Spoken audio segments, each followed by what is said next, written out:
Welcome, everybody, to the Tornado Tag, presented by ABJ Podcast. Tonight is going to be a bracket. No, I'm sorry, not a bracket, a pick'em draft for our favorite best on-stream relationships. And this podcast is scheduled for one fall.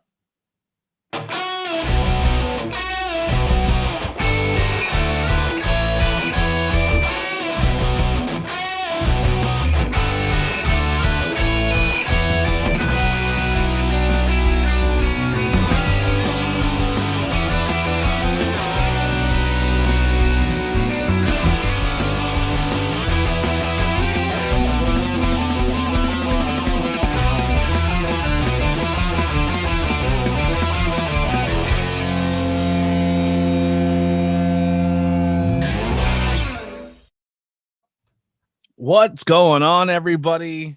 We are back for another episode of Tornado Tag. We've been off a couple days. We had some things going on. New jobs starting up. People are doing commentary jobs on the side. But tonight on the call, ABJ and BP Burke here for Tornado Tag. How you been, bud? Good. Yeah, I've been a little busy with some basketball stuff. Not Benny the basketball, but basketball nonetheless. That we know of. It could have been Benny. Yeah. I mean, we just could have been. He sucked his arms and legs back in. Could have been, and got very tiny. Yeah, we were supposed to do a bunch of stuff over the week. We were supposed to go to a parade. Unfortunately, I started a new job, so we couldn't do that. Then the next day, we were supposed to be at PPW, and then we got smashed with snow, so that didn't happen. Yep. So a lot of opportunities for us to hang out that we missed those opportunities. So it's been been almost a week now since we've actually got to hang out. In between then, what's been new? Anything for you, or just wrestling in general wise? It always stinks when you have to cancel a show, but the weather was bad. Looked at some of those roads, and there were a lot of. It was just the worst possible timing for a storm. So it would have been snowy coming in and icy going out. We didn't want to put anybody's health and safety at risk. Yeah, and you have talent that drive really far too. Yeah, we have talent coming from New York, from both New York City, New York, upstate New York. We've had the Philadelphia. So, yeah, it was the right call to make. And then as soon as that was done, we are planning the next one. Yeah. You can't just roll out the same exact show. Some people are going to be booked other places. Some people that were booked that day are going to be back. So are they double shot next month? Is it 2 PPW shows? No, we're just going to do the one. We're just doing the one. And then we're all, and that's going to really be something we're going to do. It's going to be March 15th. It'll be 3 weeks from yesterday.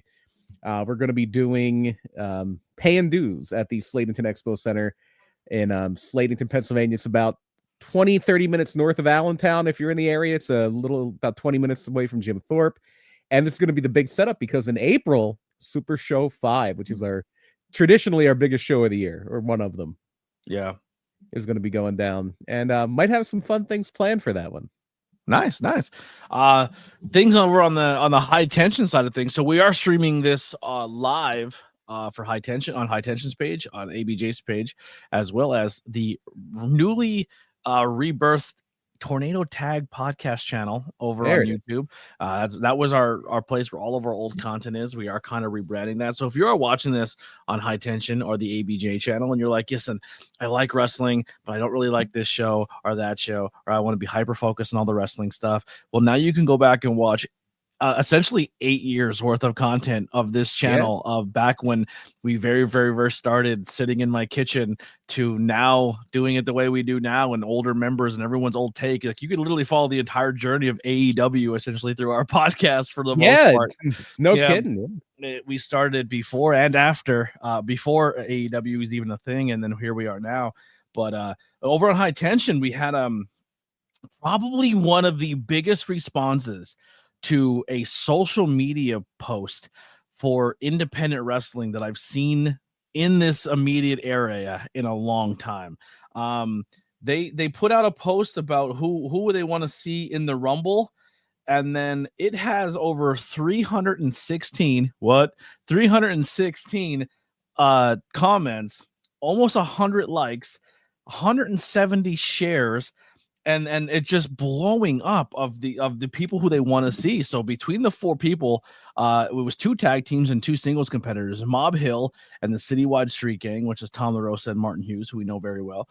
Twitch and C Morgan is a guy from Ireland who's now in the States training dual citizenship. And I'm gonna be honest, I've been getting a little heat today, BP. The votes came in and essentially they threw the votes away, and they said, because everyone's so excited for the show. I see where High Tension and Labor of Love were doing here, right? Everyone's excited. There's a buzz for all 4 people who were entered. So they just said, let's just book them all. Let's just put them all in the Rumble. We'll find a way to get it done. Everybody wins. C. Morgan doesn't like that. He clearly won by votes, dominated the votes, and said, why do they get an opportunity to be on the show? I clearly won this competition. I don't want to be here now. We'll talk about it. So, and he's been showing up to Suplex today. They lock him out of the store. I'm getting a bunch of messages saying, don't talk to this guy. He's bad news. He's getting a little crazy. I'm giving him an opportunity to come talk on the podcast. I normally have a track record where if people lose their minds, I don't have them on the podcast, but I think I'm going against the grain on this one. And we're going to see how it works out. So sometime this week, I will set up a day to go live for an interview on the ABJ podcast to talk to C. Morgan about this controversy coming up, but hopefully it won't lead any issues for this upcoming show. Philly Mike actually today just got his brand new High Tension Championship, and he'll be taking on Cocaine on the ropes March 22nd, 6 p.m. bell. Let's be clear here. You're talking about 2 different shows now. Yes, this is a different show. This is March show coming up. The Suplex show isn't until April.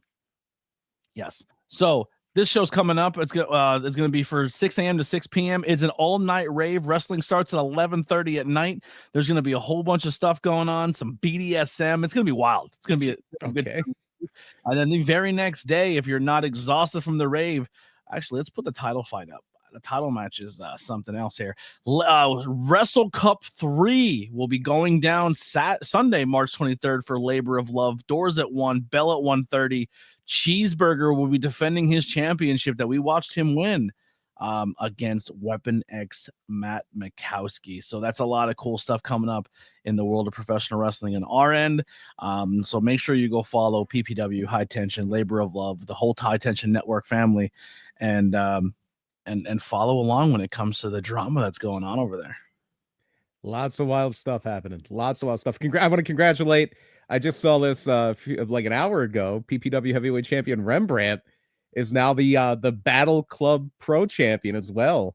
Really? Remy 2 belts over there. Remy 2 belts he's getting belts everywhere. So he's the Battle Club Championship. Yeah, the Battle Club Pro Champion. Wow, look at this guy.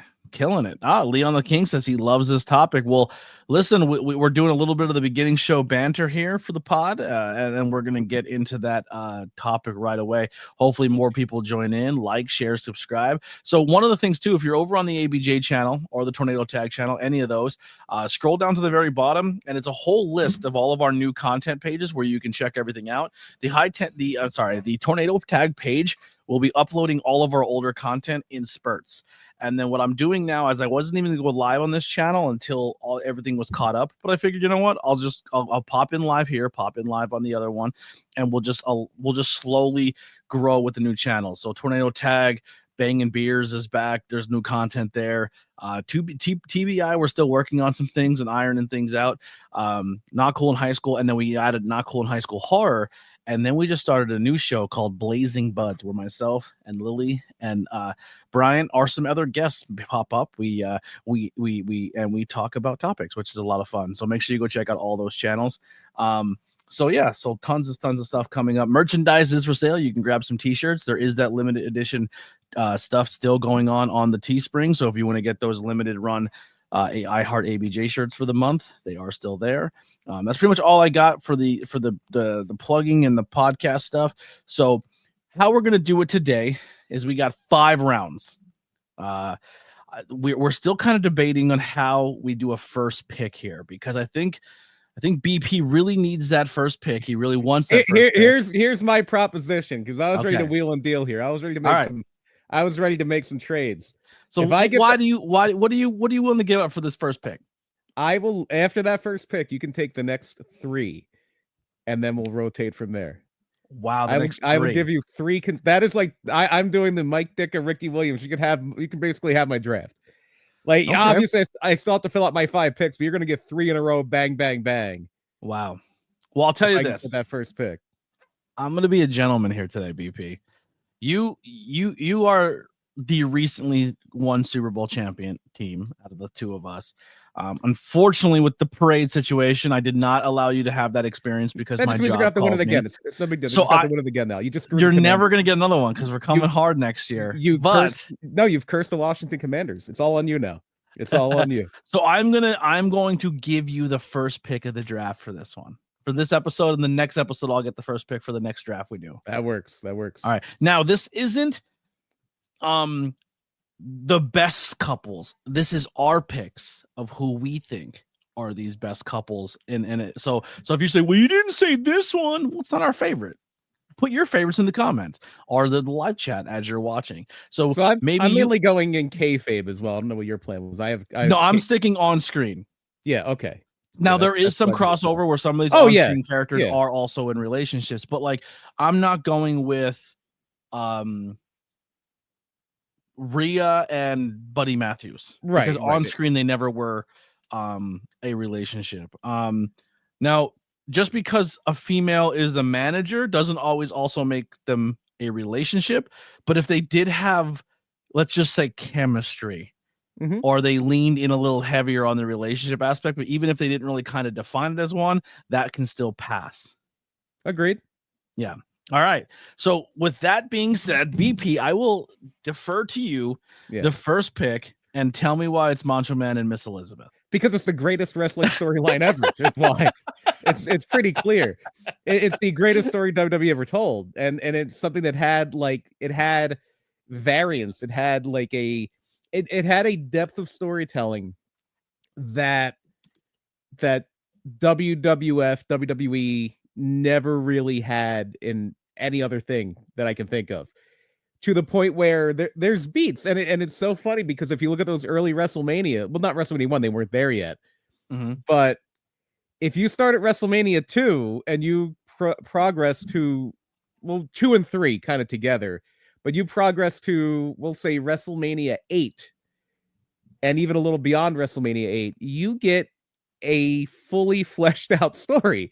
Yeah. Actually, no, WrestleMania 8, because that was kind of the end of Miss Elizabeth until WCW. And even if you carry on the WCW, you get more. So let's set the table here. So it starts with Randy Savage coming into the WWF in I believe late 1985 or mid 1985. Hottest commodity.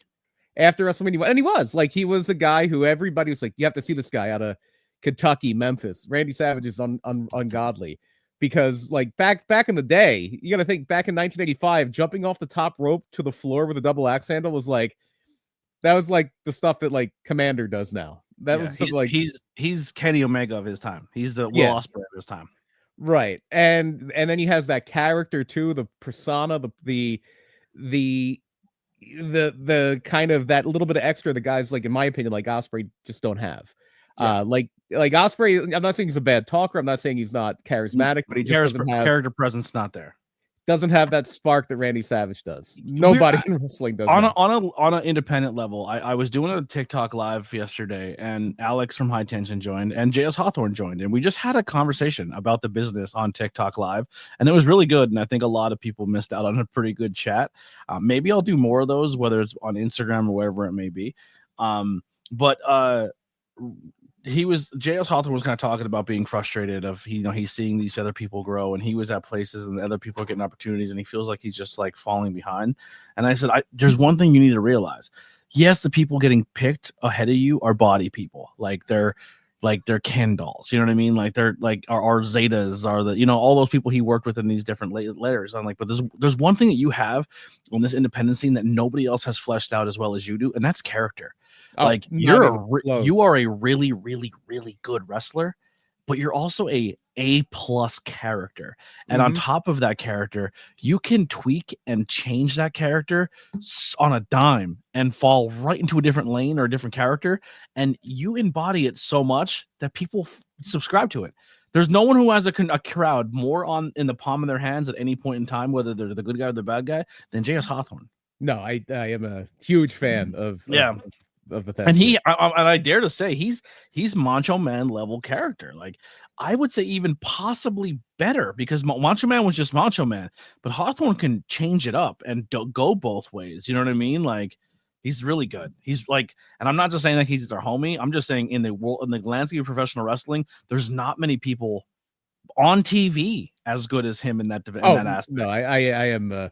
I cannot put in the words how much respect I have for him as a performer. It is he is as good as it gets. Yeah, he's really, really good. So good.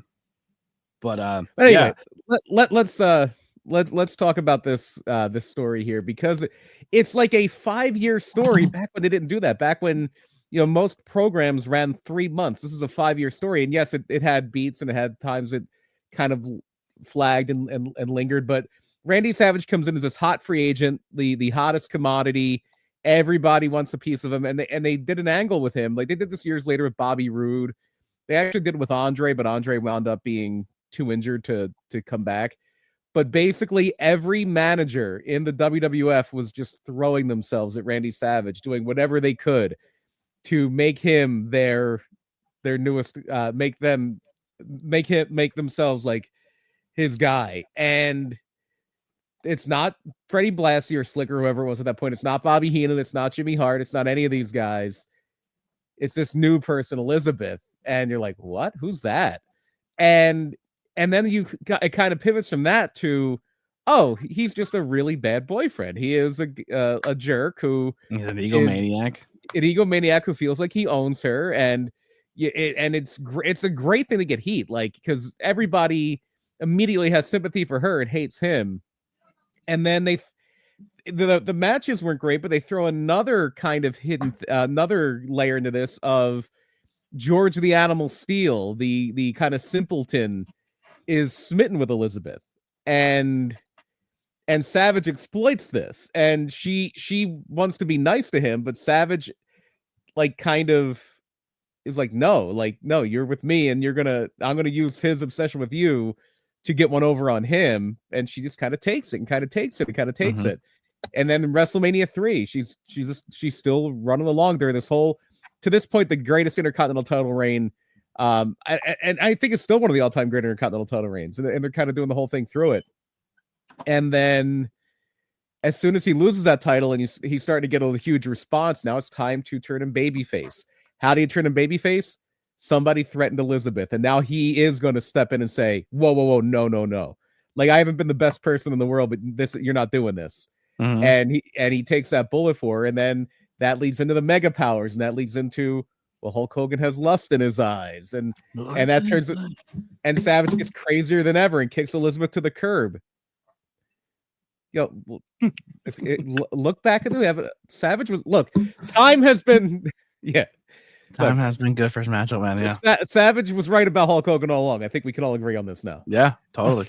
So then you have Savage spinning off with Sherry, and Elizabeth kind of goes away for a few years. And this is where I would, maybe, if I had to pick, I go the Sherry and Savage route more, because I like that dynamic better. The story here is so good though, because even when she comes back for one appearance between WrestleMania 5 and WrestleMania 7, it's at WrestleMania 6, and she's on the other side. She's with Dusty Rhodes and Sapphire, and she's gotten her independence from Randy Savage now. But then when he loses his career at WrestleMania 7, who's there to kick Sherry to the curb when Sherry's literally kicking Savage while he's down? Who's there to... She really loves him. Yeah, and this is a level of storytelling you don't really get in pro wrestling a lot, like this level of nuance. And then, the wedding thing, the Jake Roberts thing, the Ric Flair, she was mine before she was yours thing at WrestleMania 8. And then it goes away for a while again. And then you come back in WCW in like 1996, years later, and she turns heel on him. And Ric Flair and Ric Flair and Elizabeth and all the other like people in the Horsemen are sitting ringside at Nitro with bottle service and these fine fancy dinners that are being paid for by Randy Savage's credit card. It's great stuff. So if there's essentially a story beat in wrestling that people are to this day still chasing and mocking and pulling bits from, it is Macho Man and Sherry. Elizabeth. I'm sorry, Macho Man and Elizabeth. Yeah. It is, in my opinion, the greatest storyline in the history of professional wrestling. Wow. It's up there. That's a whole nother draft too. Top storylines. Because you think it's number one? Just look at the scope of it. Like, yeah, the NWO lasted for what, 3 years? This lasted for maybe Vince versus Austin, because that kicked off WWE into a whole another stratosphere. You know which one I would put there too? Maybe tip my hat a little bit. My favorite, Kaufman Lawler.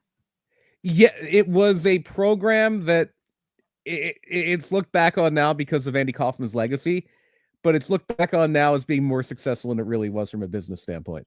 Yeah. Yeah, that was a really good one too.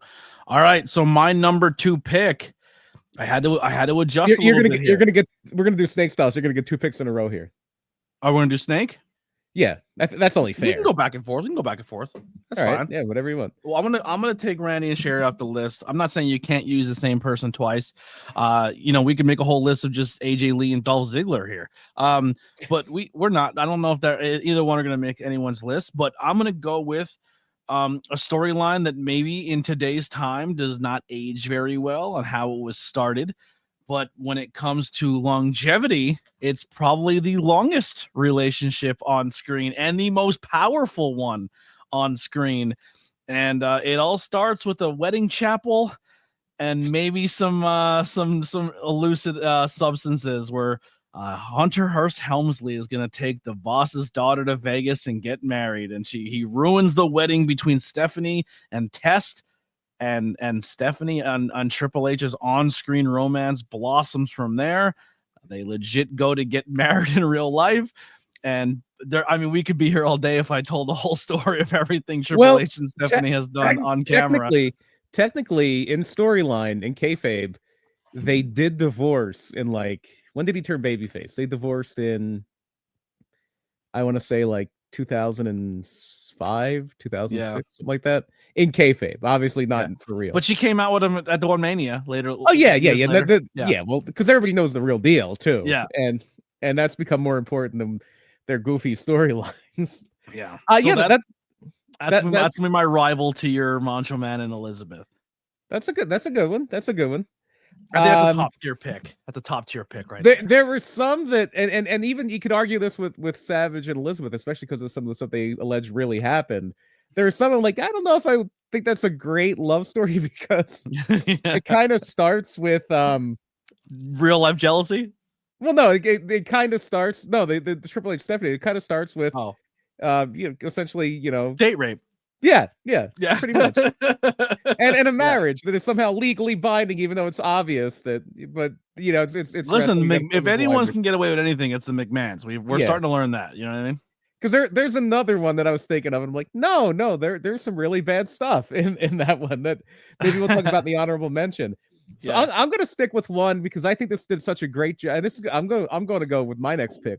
Well, real quick, also looking at this list, there obviously we can throw some ones in there for us that are personal favorites, but in the style of a draft, you want to take the heavy hitters first, right? The ones that we think should be considered a top round pick. So Macho Man Elizabeth in big dust right now is number one. Like, listen, there's some names out there that I'm sure you're gonna be like, well, why didn't you say those? Like, so it is still our opinion, but you have to logically, as a wrestling fan, rank these accordingly. Yeah, Randy and Liz is for me. That's like if you don't take that number one, it's like not taking LeBron James number one when he was in the draft. There's like, oh no, Carmelo Anthony, Darko Milicic. No, you're taking LeBron number one. Yeah, terrible move. Yeah, if you go that route, I might have some stupid ones later, but like round 5 is like your late rounds. Yeah. You only have 5 picks here, but you're taking a flyer. Yeah. Shaping out a team. I just dropped my notes and then I kicked them across the floor trying to pick them up, but that's okay. I'm gonna. Are we ready to move on here? Yeah. Go ahead. Now, I'm going to round pick. Yeah, I am going to go with a new one. I think it's that good. I think it's been that much of a needle mover for both of the people involved, and they got a lot of mileage out of it. I'm going to go with Rhea and Dom. This is my number 2 Rhea pick. and Dom. Yeah, I think it's that good. You can throw the Dom Liv in there too, because that's kind of stretched out and continued it. But the Rhea and Dom is the one everyone loved. Right, and that's the one. If they do a thing where there's like that Randy Liz WrestleMania 7 moment where they tearfully reunite, it's going to be Rhea and Dom. Like that's going to be the one people want to see come back together. Yeah, it's going to be Rhea and Dom, and it really established Rhea as mommy. Like it really did, like literally, because it was off of the Eddie Guerrero Poppy thing. So for quite literally, but also established her as this force where Rhea always had it in the ring, but she in this program really unlocked that extra something that took her to the next level, and where now she's kind of far and away the franchise of the women's division, in my opinion. Yeah. And it's not even close. I still think she's a little step behind just when it comes to overall presence than Charlotte Flair, but she's right there. She's the only one she's the only one that I think can rival a Charlotte. I disagree. I think Rhea has kind of leapt over everybody in these last few years. And like I always thought the measuring stick was Becky Lynch, just because Becky's apex as the man was so high. Yeah. And I think Rhea has really kind of eclipsed that, and it's been amazing what she's been able to do. And how could you not love to hate Dom? Like Dom is like the perfect weaselly, sneaky. He is this and the stuff with Ray is what really got him, and that was really the catalyst of that was Rhea. That is what really got him out of Ray's shadow. Thanksgiving, getting arrested. Like yeah. At this point, at this point, like not from an overall standpoint, but just in the moment, it's like, well, no, Ray is Dom's dad. Dom isn't Ray's son. Like Dom is the guy who kind of has a little more going on right now. Yeah, which I'm sure nobody's happier about that than Ray. Oh my god, he's going to be elated. Man, we had a moment. We Dom was our most improved for a year, because for a while there in the beginning, like you look at photos of him in his first couple of years in WWE, and then look at him now, it's a different human.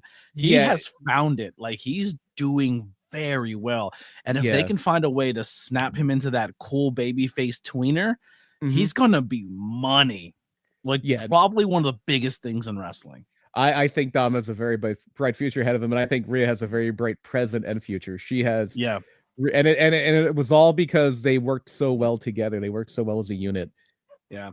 All right. Well, if I'm gonna go my round two, I hate to piggyback, but if you're gonna go with the modern version, you gotta go with the OG version, and I'm gonna go Eddie Guerrero and Viva la Raza Latino Heat Mamacita China.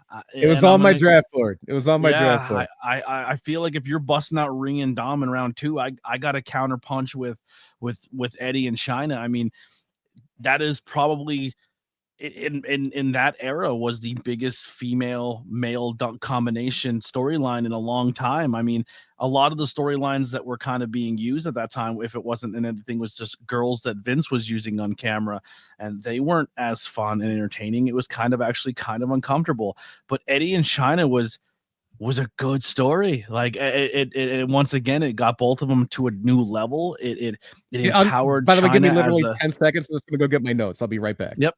It empowered China to be this character who went on to win men's championships and put her in a new light. And it also, like, it was a time where China was somebody who was also picked on a lot during her DX run for looking too masculine and people kind of making fun of her. And she was kind of getting that Nicole Bass treatment, because Nicole Bass was being used as like the counter, the bizarro version of China, and they were using her masculine, like her muscles and her physique and you know, a lot of that against her.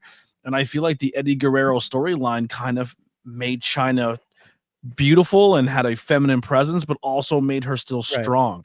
And I think it really rewrote the way people perceive China. And it wasn't that, oh, we're making fun of her for being masculine anymore. Like Eddie Guerrero kind of made her like a sexual icon. You know what I mean? Like China went from, oh, is that a man? Like we all know what people said back in the day. And you know what I mean? And that's what China went through as a woman. And during the Eddie, I mean, it got her a Playboy cover. You know what I mean? Like it feminized her, and it really helped her out. And it's a great on-screen story as well. And what better person to catalyze that is Eddie Guerrero.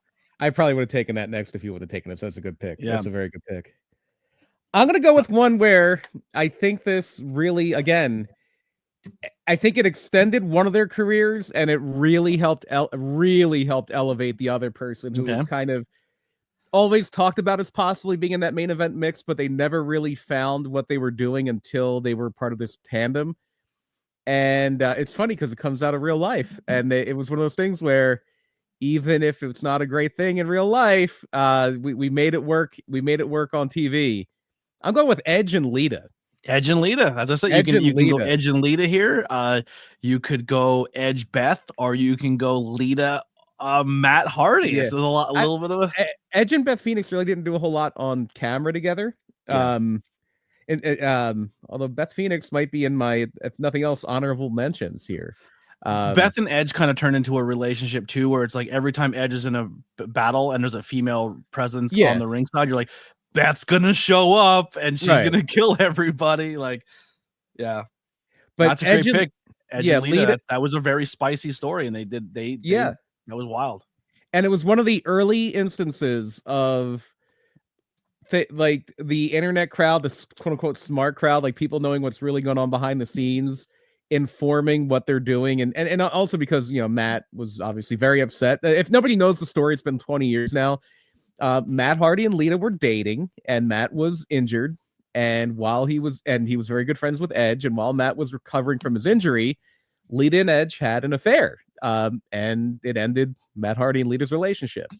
And I think both of them are pretty. I think maybe not Lita. I don't know her personal life. No, I think everybody's a beautiful family. I think Edge is doing pretty well for himself.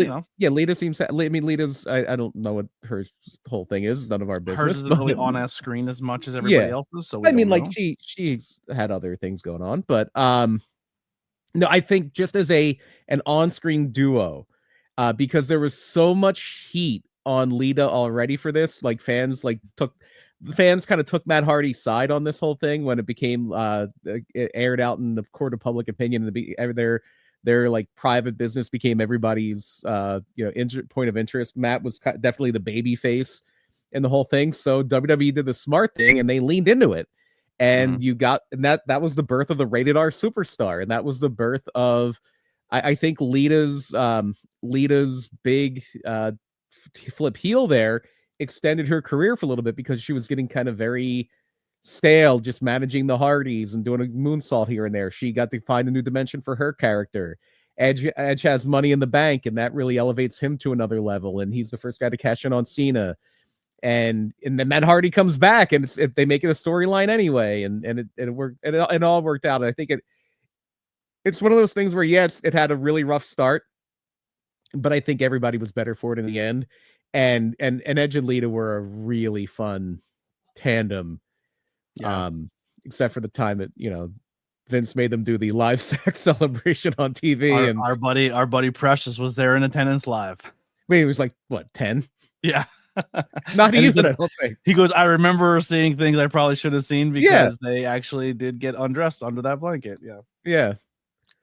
Well, listen, I know this one's not a long-term booking storyline, and it may not have the test of time yet, and it's still kind of fresh and kind of new, but I think it was very well done. I liked it, and because it's in a 3 spot, I'm gonna have to insert my first 3-way relationship to the mix, and not only a 3-way relationship, but a female 3-way relationship. And I'm gonna go with timeless Toni Storm, Mariah May, and Mina in that throuple situation where they're all tugging at each other's heartstrings. I know you can just go with Toni and Mariah, but I'm going to even put Mina into that mix, because God, was that fucking entertaining. Yeah. It led to a rivalry between Mina and Mariah. It made Mariah this giant heel in the company, which then led back to Mariah screwing over Toni, then Mina, and now Toni gets her comeuppance. I still think it's very early for that, and there's a lot more that could be done between the 3 of them. But it was very cool to see kind of on-screen female first ever being done. I know Billy and Chuck might be on the list later of a first male on-screen couple, but I believe they kind of teased it with Mickey and well, Mickey was kind of a stalker. Yeah, that was a stalker situation. But this was like 3 consensual people in a thruple are a female on female relationship, and that haven't really been utilized on professional wrestling, American professional wrestling TV, unless it happened on TNA, and I'm not aware of it. They didn't lean too hard into the romantic side of it, but yeah, I get you. I get where you're coming from on that one. They kissed on. There was on-screen kisses. Oh, there was. Yeah. And a lot of other things. Yeah, that's true. But I don't know. I think it was. I think 2025 was the time we had our first throuple and all-female throuple on TV. Yeah, and still done in a non-Vince way, if that makes sense. Yeah, no, for sure. It didn't look like we're gonna put this together and it's a bunch of dudes writing the story. It looked like it was very done by them, and they were very much in control of how it didn't seem. I mean, it was supposed to be sleazy, but it didn't seem like, I don't know. I can't really describe it. It didn't seem like it was done in poor taste. I'm very torn between two of my picks for number 4. All right. As I'm talking, I still haven't made up my mind where I'm going, because the one is a better story, but again, it's got a lot of stuff that I'm gonna get a little wacky. I'm getting wacky towards the end here. So this was a little out of left field. This was a little wacky. I enjoyed it immensely, and I feel like I know what you're gonna say. I feel like I know where you're going with this. I enjoyed it immensely, and the kind of cap off to it was one of my favorite segments in the history of the show they did, as far as like comedy bits. I'm going with Dexter Lumis and Indy Hartwell at number 4. Wow, threw me for a loop. I'm not gonna say what I thought it was yet. I'm not gonna say that's not even on my list. That's a good pick. I would love to work with Indy Hartwell. I was such a fan of her. Yeah, I liked Indy Hartwell a lot too. Yeah, I don't know why they got rid of her. But it was such a weird thing where like it was this really weird guy, like just a complete like the whole basis of his thing is like he's a weird serial killer. Yeah. And he just takes a liking to Indy Hartwell, and I was, as NXT Black and Gold was kind of drawing to a close, I started to really become a fan of The Way, because it was so like everybody found the right comedic note. Like Johnny Gargano is just this complete egomaniac with an inflated sense of himself. Candice LeRae is trying to mastermind everything. Indy is the innocent that's kind of caught up in all this. Austin Theory's just this dumb meathead. And then Dexter Lumis is just hanging around. And it's such a great dynamic. Drawing photos. And like the series finale of NXT Black and Gold, if before they flipped over to 2.0, is their wedding. And it was, I forget all the comedy bits they hit and all the boxes they ticked, but it was so well executed. And even after that, even beyond that, they still kind of reference them as a tandem until, unfortunately, they let Indy go. Yeah. I thought that was a great pairing. I'm so torn here, man. I'm torn. We're on 4, right? Yeah. All right. So I'm going to pull the trigger on this one. This one was special to me. Unfortunately, I think this is an on-screen couple that then split up. But when it came down to the time they were on screen, it was magical. I know this relationship. I'm gonna highlight this relationship at the peak, because it did get stupid and it did get ugly, and it went exactly how it goes in the WWE when you get more popular than you're supposed to. And this was something that was so magical on screen that Vince said, I need to kill it. And unfortunately, it ruined probably both their careers, to be honest. Okay, man, no, this is a really good pick. The t-shirts, the on-screen segments, it was the most organic feeling thing in a long time on professional wrestling television. I didn't even think of this one. It's so good. Rusev Day and Lana Day. Rusev and Lana on screen were so good. And the second it got more exposure than it was supposed to, Vince, your girl's going to leave you and kiss other dudes in front of you. You know what I mean? And they took it with stride, and they still tried to make it work, and they still did everything they can, but it lost what made it special to the fans. Like the fans wanted that to be something. They were like, Rusev became the biggest baby face in the company because of it. Like, oh yeah, no, he was super over. Yeah, people were clamoring for a Rusev Lana World Championship run, but it was so good. I still have my Rusev Day t-shirt. Like Rusev and Lana was a very, very, very powerful one for me. I'm kicking myself for not picking that one. That's a good pick. Yeah. That's not even on my list. That's a good one. Yeah, because again, two people that complemented each other very well. Yeah. And brought something to the table where the whole was greater than the sum of its parts. And that's I think that the common theme on mine here is these are all my picks and that one for sure are all, they really did a lot to enhance the other person's character and to elevate them to a level they wouldn't have gotten to otherwise. Yeah. Mm-hmm. And I've been debating a lot here, but it has some rough beginnings, and it's probably even worse than, or maybe not worse, but it's on that level of Triple H Stephanie. But I'm gonna go ahead and pull the trigger on it, and I'm gonna go with my fifth and final pick from ECW, Tommy Dreamer and Beulah McGillicuddy. Yeah, I have Tommy Beulah / Raven in that mix up. And you can throw in Kimona in there too, because of the stupid thing they did to kind of cap this off. And it's interesting because this is one where they really did get together. They're still together. They've been married for like 30 years and have 2 kids, which is cool. But it's such a it's a storyline that on paper it shouldn't have worked. Mm-hmm. It shouldn't have worked. Where Tommy Dreamer and Raven and Beulah all went to summer camp together. And Beulah was the homely girl who got really hot afterward, and Tommy Dreamer was the jock who tormented her, and now Raven's bringing her in to torment him. And then for some reason he would pile drive her every month, which is where it gets kind of shaky. Yeah. But the whole thing where it kind of flips around, and again, it shouldn't have worked. Like the whole thing shouldn't have worked. It worked because of the people involved and because people really bought into it, and they never let Tommy Dreamer get the win until the very, very end as far as the feud with Raven. Mm-hmm. And the worst angles, some of the worst angles in professional wrestling, and this one wasn't very good either, are pregnancy angles. But that was the catalyst to Beulah going babyface. Was she's Raven's trying to make her wrestle. She's like, no, I can't wrestle. He's like, no, you're going to wrestle. It's like, no, I can't. I'm pregnant. And he's like, what? And he's like, and I forget what exactly happens, but she's like, it's not yours. And he starts to go to beat up Stevie Richards. And people are like, what, Stevie? And then no, it's Tommy's. And then that's her babyface turn. And it kind of languishes from there because it winds up being, it was a fake thing. And like, she has been cheating on Dreamer with Kimona, but like he doesn't care because he's hardcore, so 2 girls is fine with him. And at that point, it's like, okay, it ain't cheating if it's a girl, yeah. Now you're kind of stretching, and again, and I think it turned very ECW. Yeah, it went as well as an ECW love story can go. right, and. Yeah, like Paul Heyman and Vince Russo did not have the best track record of writing for women. No, they did not. Which is funny because one of my honorable mentions is a TNA couple. I have no TNA. Oh, I have one. I'm going to write one down. I have an honorable mention for TNA. Oh, you're thinking of a different. I'm thinking of one from like the Spike TV era of TNA. Yeah.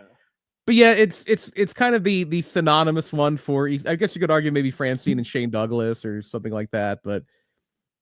It was kind of the emotional linchpin of the biggest feud in ECW, so that's good enough for the 5th spot for me. Even though there are a lot of things that are kind of like, oof, doesn't age well. Yeah. Well, I think I'm gonna be honest, man. I think I'm getting a steal of the century in the 5th round.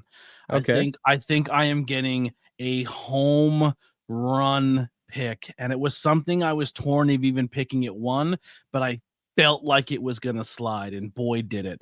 And I was able to get it in the 5th round, and I think this is a monster pickup, BP. I think this is gonna change the landscape of the ABJ franchise. And no pun intended, that's not where I'm going here. I'm not sticking with ECW, but I'm gonna go with one of the best on-screen couples that started right before our eyes in a wrestling competition, then turned into a manager role, turned into a real life relationship, turned into a reality show. And I'm going to go with one of the biggest, probably realistically the best couple, the it couple in all of professional wrestling. And I'm going to go with Double M. I'm going with the Miz and Maurice. You mean it's not Maurice? Yeah, Maurice and Miz. Sorry, you mean it's not Maurice and Ted DiBiase Jr.? No, it is not. Okay. It is gonna be Miz and Maurice, and I think that is the steal of a century. They are one of my all-time favorite couples on screen. I miss having Maurice around there with the Miz because I think she adds another layer to his character that is so good. Yeah, I think that's the weak spot is they're not really a tandem on TV enough. Yeah, because obviously they're raising babies because Maurice Miz can't just stop. He can't thing. stop making babies with her. She's beautiful. Yeah, but yeah, they have great chemistry. Obviously, like their reality show was entertaining. Feel like that kind of thing. Yeah, they always had good stuff together. If they would have had a little more on screen, where I would have probably rode with that. Oh, in the chat we said Chris Jericho and Trish was great. That was a great storyline. Yeah. So that was an interesting one because it had beats. Like I do one of the things that a lot of the ones I picked had, maybe not Indy Hartwell but definitely Randy and Liz and even Dreamer and Beulah, you had that through line. You had an overarching plot. And that was an interesting one where it's this whole thing where like Christian and Trish Stratus or Christian and Jericho are making this like sophomoric bet. It's like the plot of a teen movie in like the late 90s, early 2000s, where they're making a bet to see if Jericho can get with Trish first or if Christian can get with Lita. And Christian kind of gets shut down pretty early on, but then Jericho kind of really catches feelings for Trish for real. And then Christian is now trying to like mess with it because of the stupid bet. It's like a movie. It's like an 80s movie. And then the big swerve is at WrestleMania, Trish turns heel and winds up with Christian. Yeah. And so let's go with some honorable mentions, ones that maybe we were close to putting in our list but didn't. And then I think the way we end the show here, BP, is maybe we pick some independent love. Let's give some character or some people in the independent scene that are maybe some great couples that complement each other, whether on screen or off screen. And that's how we'll end it for the month of February. When it comes to this is our little Valentine's Day lovey-dovey episode.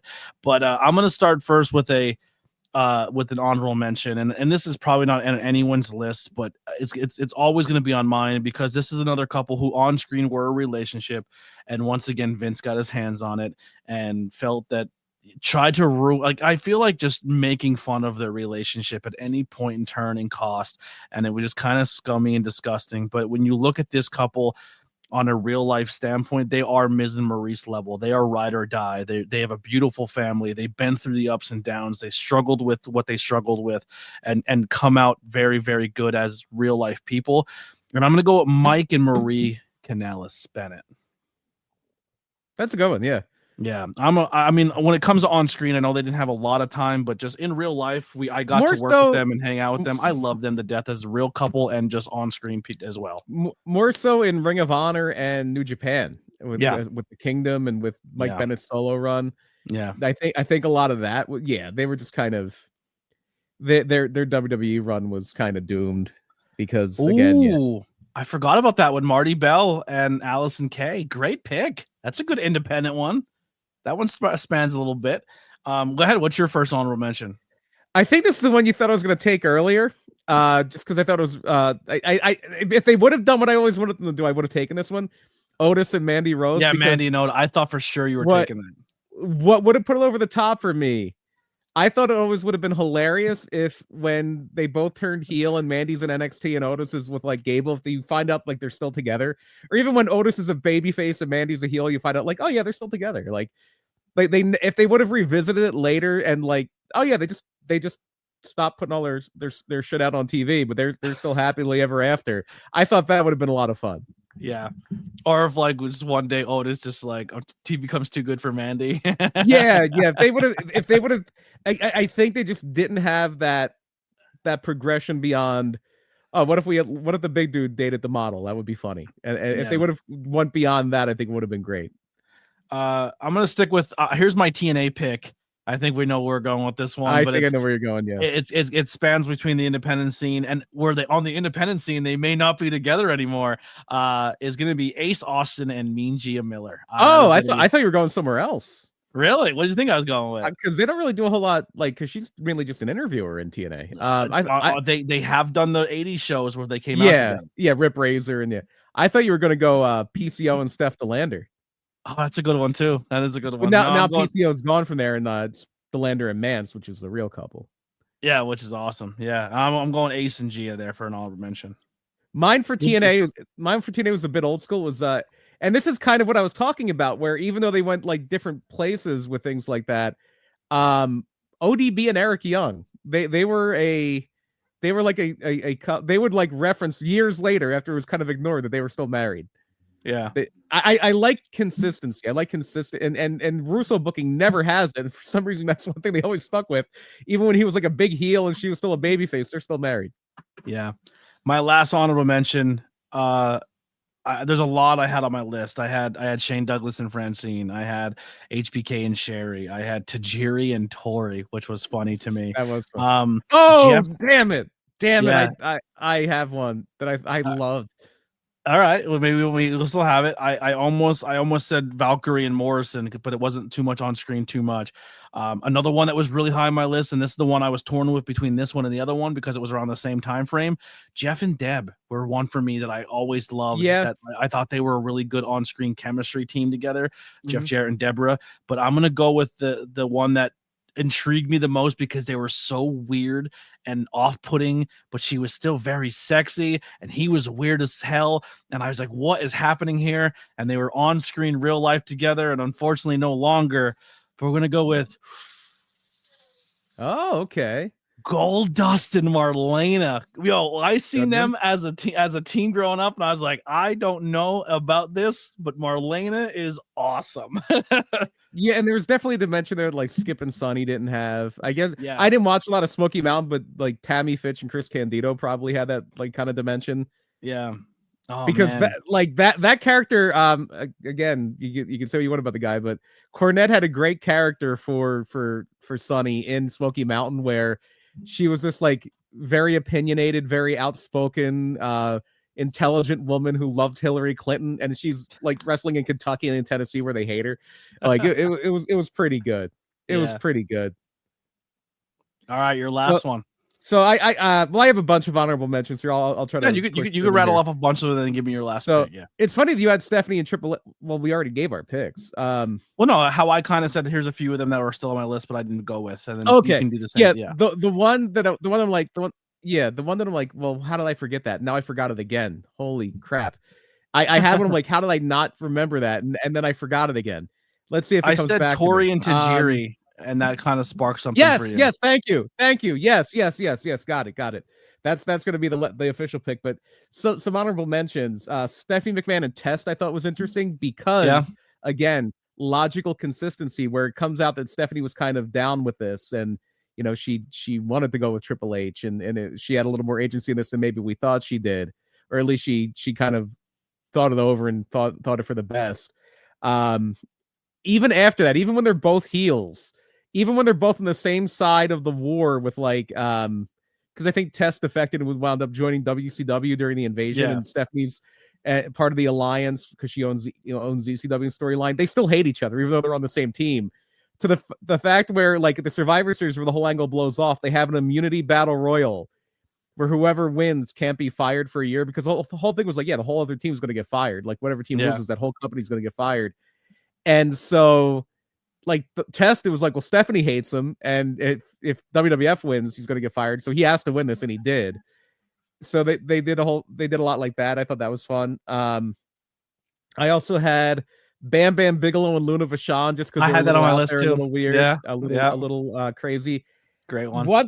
And I said Beth Phoenix might come up my honorable mentions. Here it is. I thought and it was like a relationship and also like an on-screen tandem. They weren't really together, but when she was with Santino Marella, like Santino did stuff with Maria Kanellis too, and that was a lot of fun. Yeah. I have another funny one, but it wasn't an on-screen couple, but they had good chemistry. Although the thing I remember most for Santino Maria was when Santino was like poking fun at Steve Austin and like making fun of his movies and stuff because he was plugging his one movie, and Austin comes out with the beer truck and is going to hit him with the fire hose full of beer. And I'm like, Maria is wearing like the smallest, like flimsiest looking dress you've ever seen in your life. And I'm like, if he hits her that hose, she's not going to be able to keep that on. Like, this is going to be a problem. Yeah. But she wound up persevering because she was probably glued into that thing. Yeah. But no, Santino and Beth Phoenix it was very much a old school comedy duo where Beth Phoenix is almost like the straight man. She's the Bud Abbott. She's the Stan Laurel. Santino's so good. And Santino was like him and R-Truth are the two greatest comedic like performers ever. And John Cena. John Cena. Yeah. John Cena. So but the pick I'm going to go with, the one I'm like that I kind of just, it took me a second to remember, because again, and this was a very fun one too, was Nydia and Jamie Noble in early 2000s SmackDown when like Nydia becomes like she wins the lottery and she becomes like the queen of the trailer park, and then she's blind. Yeah, it was so fun. Nydia and Jamie Noble was a lot of fun. The only ones I forgot are, I used to like when the mixed match tags would happen and they would have some fun chemistry. Alexa Bliss and Braun Strowman had one of the funnest, like they were really fun together. Yeah, Team Little Big was a lot of what he would like try to put on her shirts and stuff, and they were so like little on her. And then as you were saying, another one that was kind of wild. Oh, it just is in my brain and I lost it. Oh shit. It was wrong. Oh, it was a throwaway, but Sexual Chocolate Mark Henry and Mae Young. we didn't say worst couples.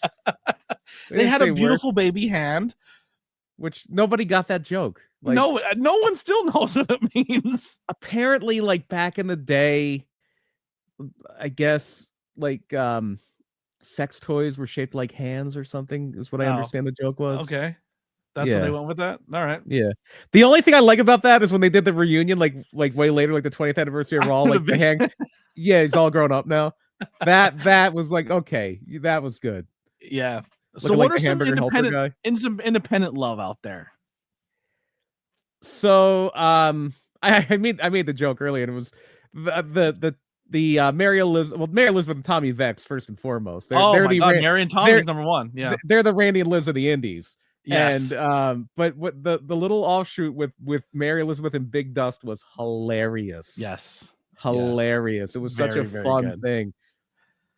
I'll go with because we're losing him on the independent scene, which is great. I'm very, very proud of him. Veda and Speedball Mike Bailey. That's a power couple right there. They're always doing fun things. I'll go with that as an indie one. Yeah, those are two really good indie ones. You got any more? Striking out here. All right, I'll throw in Journey and Junie. Oh, there you go. Yeah, I'm thinking of people who like kind of present themselves as a that's true. More. I mean, they have in times. Yeah, still they have. Yeah, yeah. Who's another one that like dated and had no? Oh, Masha and Akira just they'll just like, oh, we'll deathmatch against each other. Yeah, let's do it. Yeah, why not? and let's give it up for the greatest, one of the greatest, probably the greatest independent relationship team on the biggest scale. Cardona's Chelsea Green and Matt Cardona was Chelsea signed again, but but I mean when they dominated the indie scene for the longest time, and not a romantic thing, but Cardona and DeLander had such great chemistry together. Very, very good. Yeah, so much fun stuff. A lot of love in the world of professional wrestling. Before we get out of here, BP, anything you want to plug or talk about? No, we already covered PPW earlier. March 15th. Check out our YouTube, PPW Entertainment. We've put up a few TV shows in the last couple of months.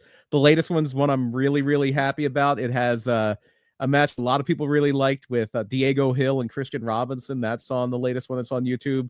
Also a three-way with GKM, Griffin McCoy, and Vinnie Mac. That's on that show. Yeah. So that's on PPW Entertainment on YouTube. Also PPW Entertainment on Facebook and Instagram and X, the everything app that I only have still because I run PPW's account on there.